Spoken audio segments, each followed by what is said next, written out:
I am extra glad and honored to be up here after Laura and Crazy Jane.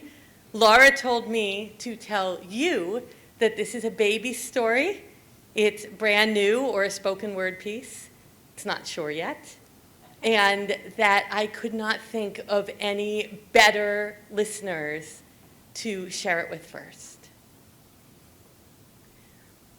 My Aunt Libby used too much perfume, and she mixed brands and scents. My Aunt Norma, she smoked cigarettes. Once, Aunt Libby gave me a raincoat that had first been Aunt Norma's, and it smelled of old smoke and a closet of perfume. My Aunt Dorothy had cats, usually one at a time and always Siamese, so they kind of meld together in my mind. There was one who used to sit on the garden wall and to the birds, and one who caught paper plates in its mouth like frisbees, and one who sat at the table and ate out of a little saucer. Aunt Dorothy probably smelled like wet cat food. But I like cats and I don't like perfume or cigarettes, so Aunt Dorothy didn't smell at all to me. Now, one time, Aunt Libby got me these pastel-colored hair ribbons. I was really mad. Those aunts were always after me about my hair. So long, so straight, so naughty. Can't you fix it? So those ribbons were a personal attack. And I brought them over to Aunt Dorothy, saying I was going to braid my hair, and we played with the cat, and they got all shredded up. And then Aunt Dorothy told Aunt Libby, because that's how they were. They called each other up on the phone to talk smack. I was pretty young when I started visiting the Pittsburgh aunts alone. My mom put me on a Greyhound bus from Cleveland, about 3 hours travel. She plopped me right in the front seat behind the driver. In those days, the back of the bus was the smoking section, so she told the driver I had to stay right there in the front with the window open because I had allergies. This was some hardcore 1970s helicopter parenting right here. And this was the handoff. At the head of the path, the pass, no matter how urban the setting, all the mothers say, stay on the path, because off the path are the wolves. My Aunt Sybil was a generation younger than the trio, but she did something really weird. She called it putting on her face. She'd say she had to get dressed, but she was already wearing a dress, a big striped one with a zipper that went all the way up, and she said, no, that's my house coat. And I have to get dressed and put on my face. And she'd disappear into the bathroom for a long time. Now, I shared the kids' bathroom with my older cousins, and it was a bathroom with bathroom stuff. But Aunt Sybil's bathroom had a million drawers and cabinets and a mirror that opened 3 ways, and behind that mirror and in all the drawers and cabinets and in baskets above the toilet were tubes and vials and compacts and all these bags with stripes and zippers just like her house coat. She had scissors and tweezers and sponges and more mirrors and magnifiers. Our basement workroom had less mystery and variety than that bathroom. One time she remade me in there. She dressed me for prom, curled my hair, did my makeup. And I got into the car, and my prom date said, "What is that on your face?" I was a smart kid. Everyone said so.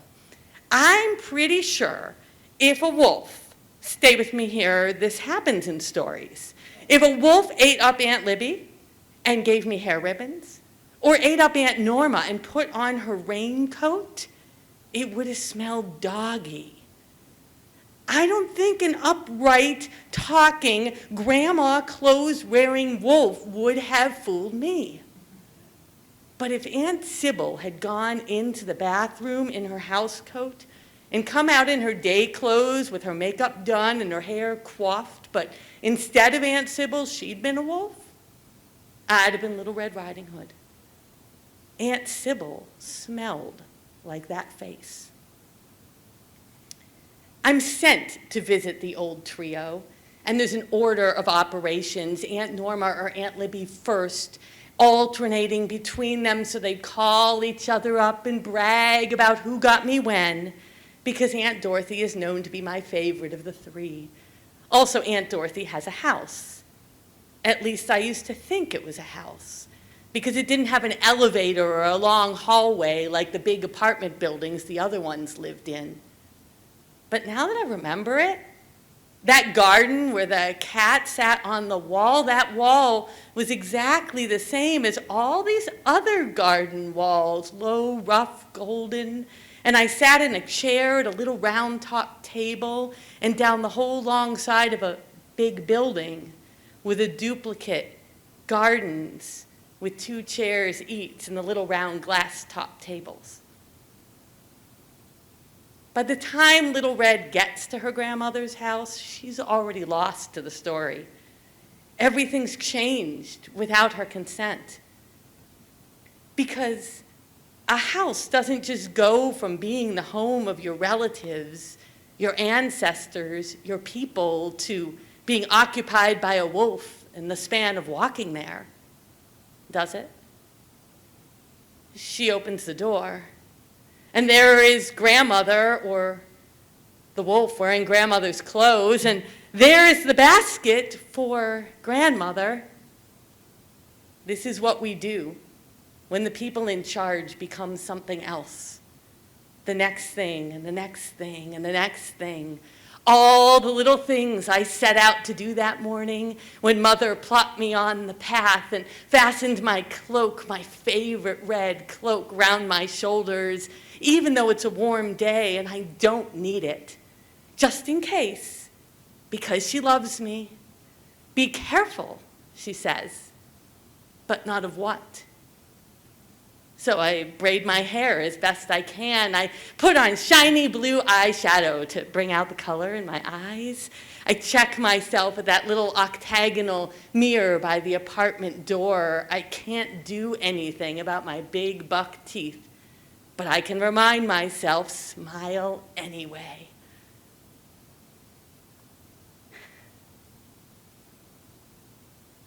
And I was warned.